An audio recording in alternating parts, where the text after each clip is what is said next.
मामला बहुत ही गंभीर था। बात लाइफ एंड डेथ की थी भी या नहीं थी, ये इसी वीडियो के आखिर तक आप डिसाइड करेंगे। कमेंट में डाल के बताइएगा कि मामला गंभीर था या नहीं था। बात है 15 जून की, शाम के करीब, यहाँ इंडिया के टाइम के हिसाब से करीब 4 बजे की, और मैं अपने फैमिली के साथ लौट रहा था कैथे पैसिफिक हवाई जहाज से। जापान से, ओसाका से मैं यहाँ भारत लौट रहा था। अभी 4-5 घंटे का सफ़र बाकी था इंडिया में लैंड होने से पहले की बात है। मेरे पीछे वाले सीट, 2 सीट छोड़ के एक बुजुर्ग महिला और आदमी बैठे थे, और अचानक से एक आवाज़ आई, बड़ी जोर से ग्राउलिंग आवाज़ गूंजने लगी पूरे हवाई जहाज में, और इसे इपिलेप्टिक क्राई बोलते हैं, जोर से। सब लोग अचानक एकदम घबरा गए, और एक पैनिक का सिचुएशन आ गया, क्योंकि मेरे जस्ट पीछे के पीछे ही थे। तो मैं उठ के जरा जाके देखा कि क्या इमरजेंसी सिचुएशन हो गई, और जैसे ही मैंने देखा तो मैंने पाया कि लगभग 70 साल का कोई अमेरिकन ऐसा लगा पैसेंजर था, और उसको इपिलेप्सी का दौरा पड़ा हुआ था उस वक्त। और फिर थोड़ा और मैंने ध्यान से देखा तो मैं समझ गया कि मामला गंभीर नहीं है, it is a matter of few second. और साथ में उल्टी भी हो रही थी, और ग्राउलिंग साउंड तो बड़े तेजी से गूंज ही रहा था।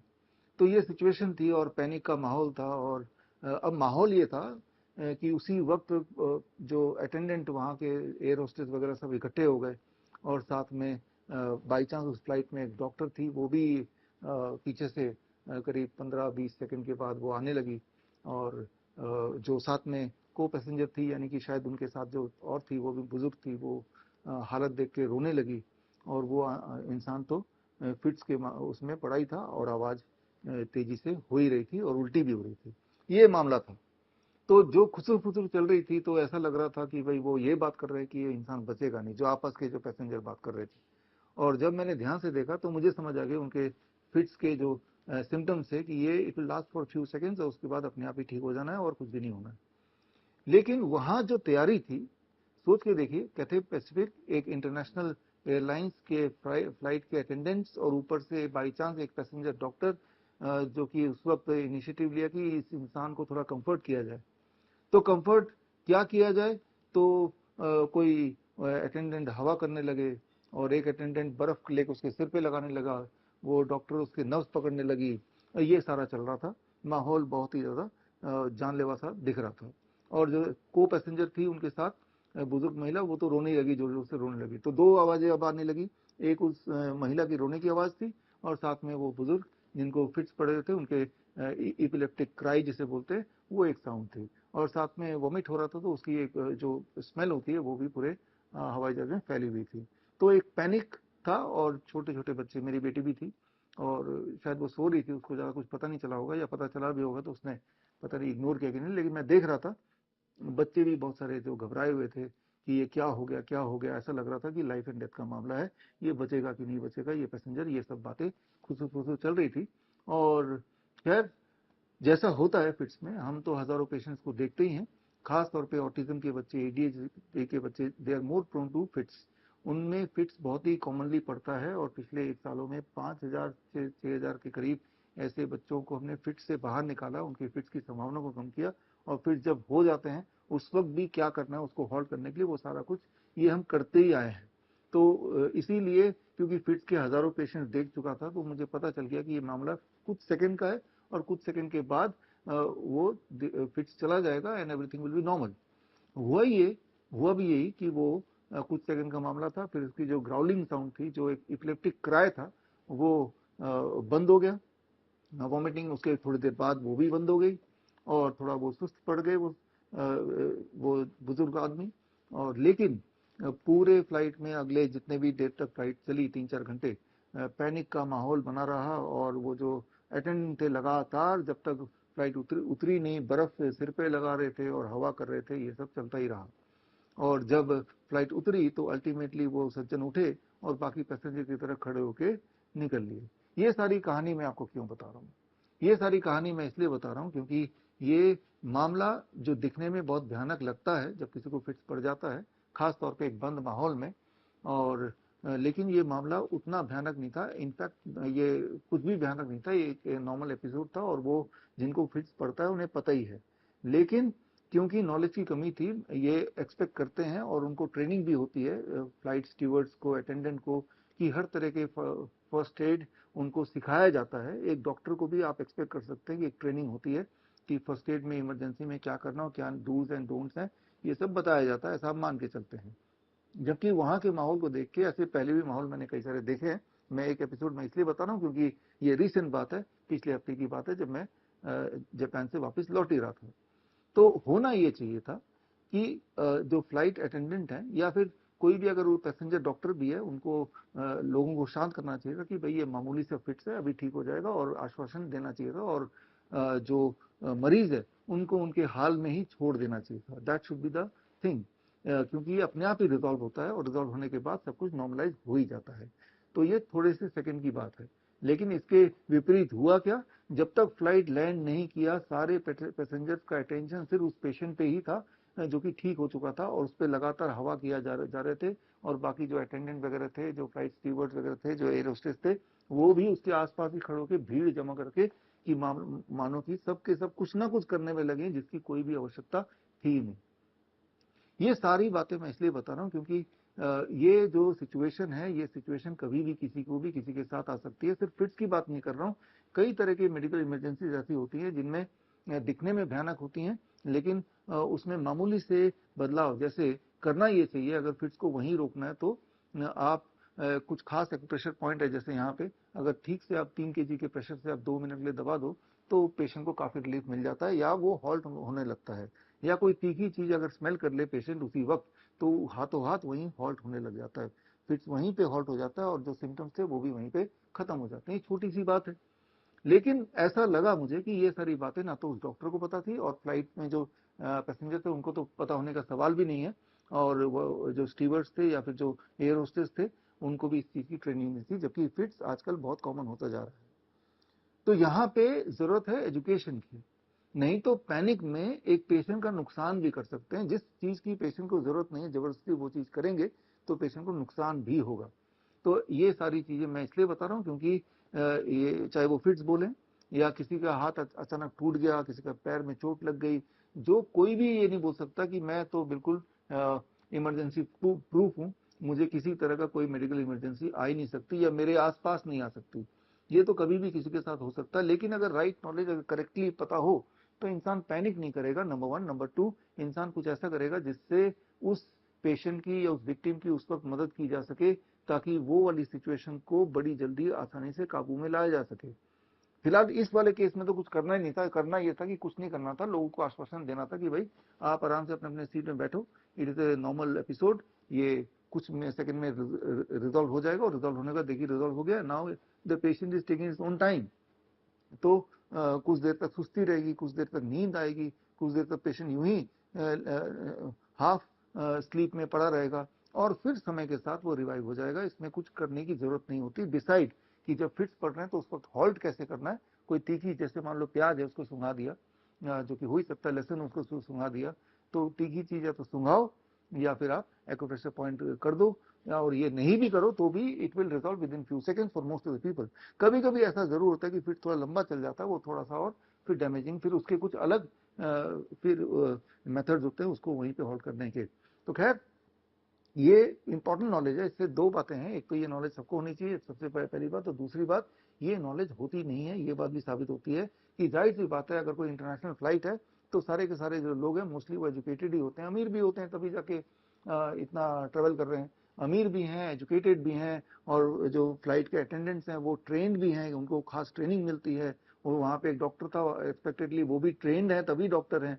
लेकिन कोई काम, किसी की कोई नॉलेज काम नहीं आई, इनफैक्ट उससे उस पेशेंट की, यानी कि विक्टिम की, और विक्टिम के साथ जो को पैसेंजर थे उनका पैनिक और बढ़ गया, क्योंकि सब लोगों के एक्शन से यही प्रतीत होने लगा कि इंसान की हालत गंभीर है, अब न जाने कब इसकी मौत सामने हो जाएगी। बस इतना सा नहीं हुआ कि भाई हवाई जहाज हो, यह भी था कि कहीं जल्दी से कहीं लैंड करा लेते हैं, जबकि करना क्या था, करना यह था कि कुछ भी नहीं करना था।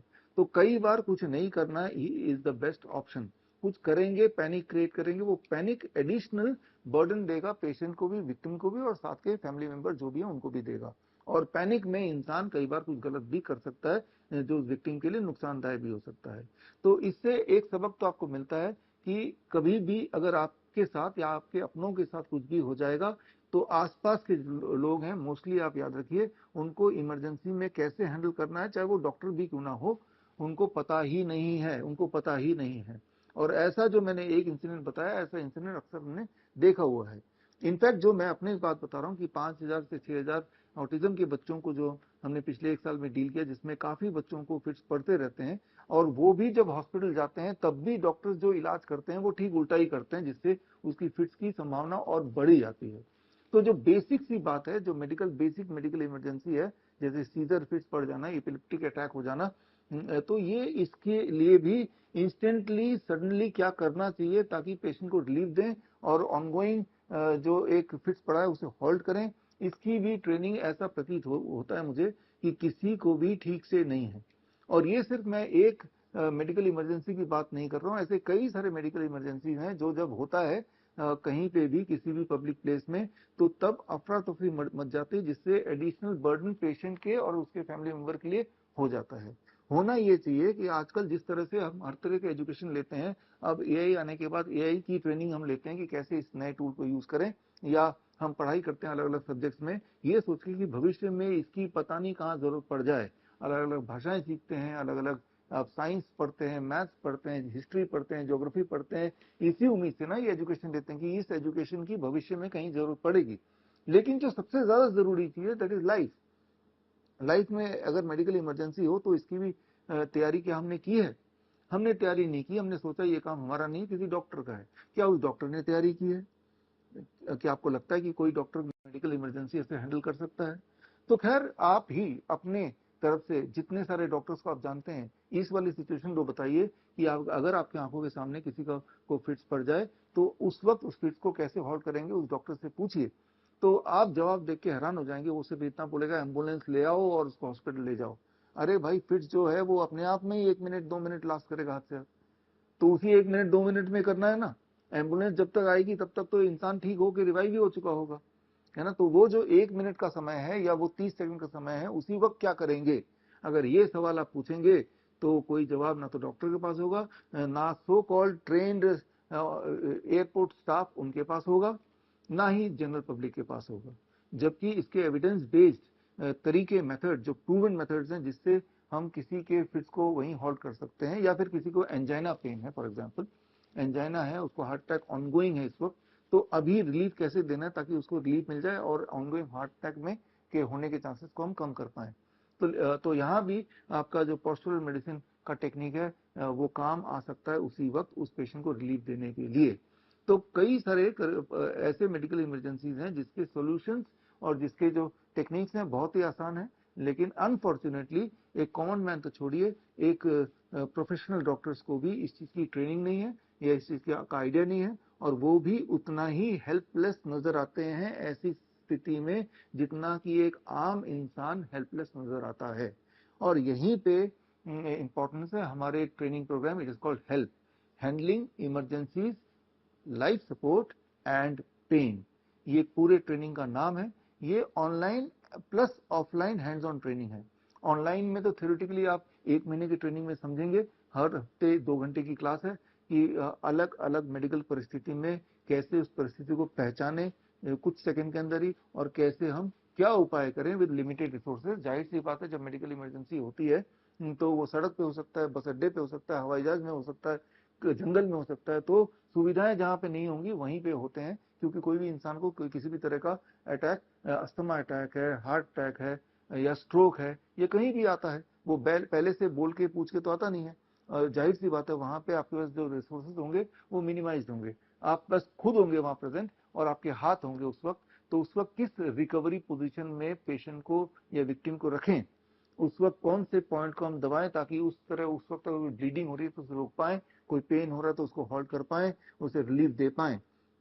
तो ये सारी जो प्रूवन चीजें हैं, जो एंशंट जो हमारे साइंस है, विजडम है, उसमें भी प्रूव किया गया है, और मॉडर्न मेडिसिन में भी उसको दोबारा से एस्टेब्लिश किया गया है। ये सारी जानकारियां किसी डॉक्टर को या किसी अथॉरिटी को, किसी एक इंसान को अक्सर नहीं होती है, ये तो हैरानी की बात है। लेकिन ये हेल्प ट्रेनिंग के माध्यम से आप ये जानकारी और ये प्रैक्टिकल ट्रेनिंग ले सकते हैं। ये help training 1 month online plus 3 days offline, 3 days 3 दिन के लिए आपको हैंड्स ऑन ट्रेनिंग के लिए मेरे डॉक्टर बीआरसी मेडिकल एकेडमी में आना पड़ेगा और 3 दिन स्टे करके जो बातें 50 से ज़्यादा मेडिकल इमरजेंसीज हैं उन परिस्थिति अगर आ जाए तो क्या करना है एग्जैक्टली स्टेप बाय स्टेप आपको सीखने का मौका मिलता है।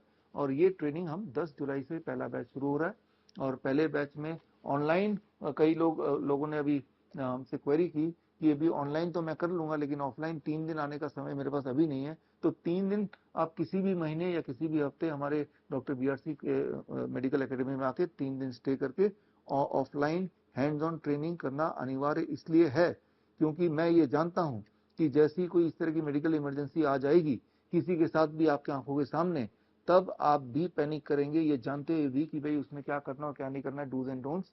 अगर हैंड्स ऑन प्रैक्टिस नहीं की आपने और उस प्रैक्टिस की भी प्रैक्टिस घर पे रिपीट नहीं की तो वो कुछ सेकंड के लिए इंसान का दिमाग ही ऐसा है कि वो दिमाग ब्लैंक हो जाता है और उसकी जो सारी इंटेलिजेंस है वो धरी की धरी रह जाती है और वो भी उतना ही लाचार दिखता है जितना कि वो विक्टिम लाचार दिख रहा है, जितना कि विक्टिम हेल्पलेस दिखता है। तो हेल्पलेस मत बनिए, हेल्पफुल बनिए। जितनी मेरे हिसाब से जितने तरह की नॉलेज, जितनी तरह का ज्ञान, जितनी तरह की एजुकेशन में आप पैसा खर्च करते हैं, समय खर्च करते हैं, कॉलेज जाते हैं, स्कूल जाते हैं, ऑनलाइन कोर्सेज करते हैं, वो सारा एक तरफ, और एक तरफ medical emergencies and pain management, immediate pain management, वो एक तरफ। सोच के देखिए, एक इंसान जिसको सबसे ज्यादा आपकी हेल्प की जरूरत जब है उस वक्त अगर आपने मदद कर दी जिससे उसका लाइफ, उसके जिंदा रहने के चांसेस बढ़ जाए, इससे बड़ी नॉलेज और क्या हो सकता है। जाहिर सी बात है इस तरह के मेडिकल इमरजेंसीज के टेक्निक्स को सीख के आप, हो सकता है कि इसके ये आपका कमाई का जरिया नहीं बनेगा, कमाई का जरिया बनेगा आप पुण्य कमाएंगे। क्योंकि सोच के देखिए, किसी इंसान को हेल्प की जरूरत थी, यानी कि कोई मेडिकल इमरजेंसी आ गई, मान लो सिर ही फट गया किसी का, आपकी आंखों के सामने कोई एक्सीडेंट हो गया, ब्लीडिंग आ रहा है, तो अब उसको किस पोस्चर में हम रखें ताकि एंटी ग्रेविटी पोस्चर, ताकि उसकी ब्लीडिंग हम मिनिमाइज कर पाए। और ब्लीडिंग को रोकने के लिए हमें एग्जैक्टली उसको क्या करना चाहिए ताकि जब तक उसे हॉस्पिटल नहीं ले जा रहे तब तक उसका ब्लड लॉस कम से कम हो। ये छोटी छोटी बातें हैं जिसके लिए बड़े बड़े इक्विपमेंट की जरूरत नहीं है, जरूरत है तो basic understanding of the human body, how it works.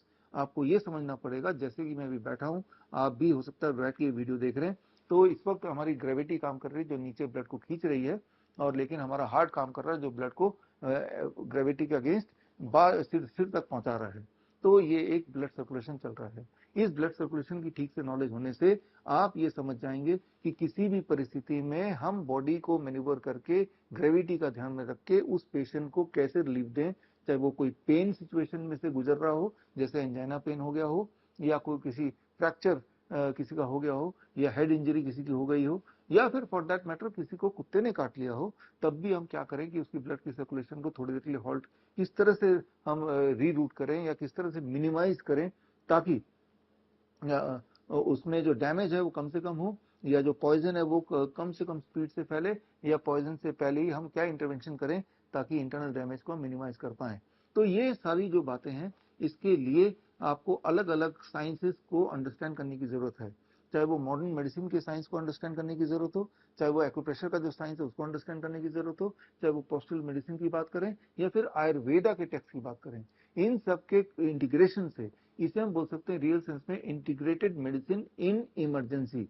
Emergency के सिचुएशन में इंटीग्रेटेड मेडिसिन जिसमें आपके हाथ, आपके हाथों का प्रेशर, उस इंसान के बॉडी का पोस्चर किस तरह से अलाइन करना है, ये सारे मुख्य रोल प्ले करते हैं। और जब तक ये कर रहे हैं तब तक आसपास जो भी हमारे पास चीजें उपलब्ध हैं, वो पानी, गर्म पानी हो सकता है किसी केस में, वो ठंडा बर्फ हो सकता है किसी केस में, वो कोई पट्टी हो सकती है जो अपने कपड़े से आप बना सकते हैं, और उसी वक्त कैसे हम पेशेंट या उस विक्टिम की जान बचाएं, या उसका ब्लड लॉस को रोकें, या उसके इंटरनल डैमेज को होने से रोकें या मिनिमाइज करें।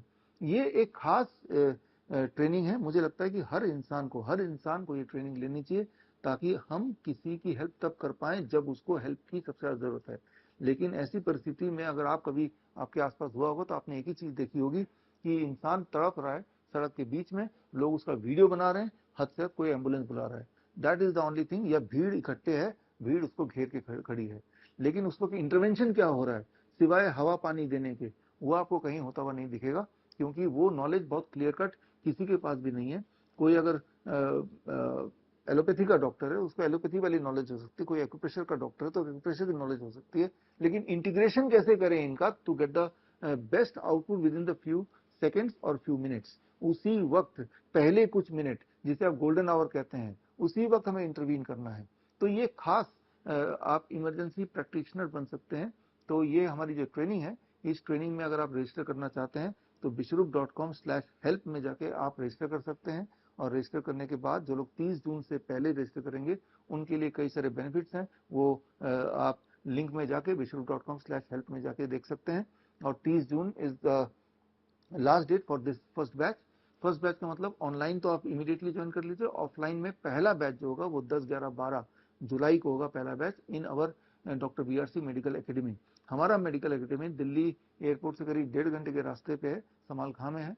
और यहाँ आके 3 दिन आप मेरे साथ समय बिताएंगे। पहले बैच में, एक बैच में करीब 24 लोगों का एक बैच होगा, 24 लोगों का, और ज्यादा, और हर हफ्ते या एक हफ्ते छोड़ छोड़ के हम नया बैच बनाएंगे। पहले बैच में मैं खुद रहूंगा और उसके बाद बाकी बैचेस में हमारे जो ट्रेन डॉक्टर्स हैं, इमरजेंसी एक्सपर्ट्स हैं, वो एक्सपर्ट्स रहेंगे और आपको ट्रेनिंग देंगे। तो अगर आप पहले बैच में आते हैं तो एक अपॉर्चुनिटी है मेरे लिए भी और आपके लिए भी एक दूसरे से मिलने का।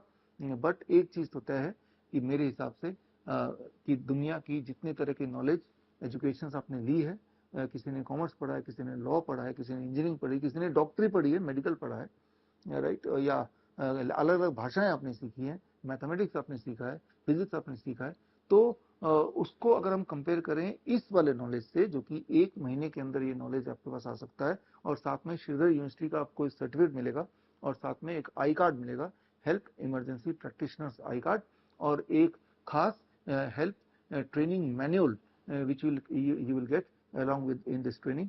तो ये आपको कमेंट में ये बताना है कि क्या हम ये मान सकते हैं। मैं तो यही मानता हूं कि एक तरफ दुनिया की सारी नॉलेज और एक तरफ वो नॉलेज, जो नॉलेज आपके लिए या किसी के लिए तब हेल्पफुल होगी जब उस इंसान को हेल्प की सबसे ज्यादा जरूरत है। और बात सिर्फ उस इंसान की नहीं है, क्योंकि वो परिस्थिति जो किसी के साथ भी आ सकती है, आती है, वो परिस्थिति आपके साथ या मेरे साथ भी आ सकती है। मैं ये मान के नहीं चल सकता हूं कि मैं जब रास्ते में निकलूंगा तो मेरे साथ कोई हादसा नहीं होगा, वो मेरी भूल होगी। कोई भी नहीं सोचता कि उसके साथ आज कोई हादसा होने वाला है, उसको हार्ट अटैक आने वाला है आज, या आपको उसको इपिलेप्टिक दौरे आने वाले हैं, या उसको कोई चोट लगने वाली है, तो कोई भी ये नहीं सोचता, लेकिन वो हो ही जाता है।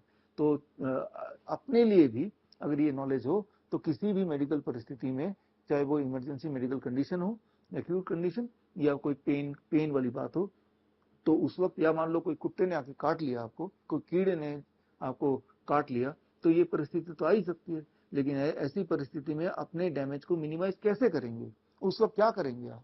उस वक्त के लिए आपकी तैयारी सिर्फ इतनी है कि एम्बुलेंस बुलाओ, एम्बुलेंस बुलाओ, वो ना जाने कब आएगा, और जब आएगा तब तक तो वो गोल्डन आवर आपका निकल ही गया है, जितना डैमेज होना था हो चुका। अब जब आप हॉस्पिटल जाएंगे तो जो इलाज होगा वो मोस्टली एलोपैथी के बेसिस पे होता है। उस पर कितना भरोसा कर सकते हैं आप, कर भी सकते हैं कि नहीं? मुझे लगता है कि ये सवाल मैं पूछूंगा तो आप चौंक जाएंगे कि हम भरोसा कर सकते हैं कि इमरजेंसी में जब हॉस्पिटल जाएंगे तो जो भी इलाज करेंगे उससे उस विक्टिम के वेलफेयर के लिए बढ़िया होगा। इस पे मैंने एक किताब निकाली है, किताब का नाम है मेडिकल सुपरस्टिशंस। ये किताब आप ऑनलाइन अमेजन से, फ्लिपकार्ट से, मीशो से या हमारे वेबसाइट से खरीद सकते हैं। और ये अगर आप बुक पढ़ेंगे तो आपका जो एक विश्वास है करंट इमरजेंसी सिचुएशन को हैंडल करने का, जो हॉस्पिटल का आईसीयू का सिस्टम है, उससे श्योरली उठ जाएगा। और आपको एक बात और कंफर्मली समझ आएगी कि आपको खुद को ही अपग्रेड करना पड़ेगा, आपको खुद को ही एजुकेट करना पड़ेगा, और आपकी तैयारी अपने आप ही खुद से ही करनी पड़ेगी। आप किसी इमरजेंसी, किसी हॉस्पिटल, किसी एम्बुलेंस के ऊपर इस तरह के मेडिकल सिचुएशंस के लिए आप रिलाय कर ही नहीं सकते हैं।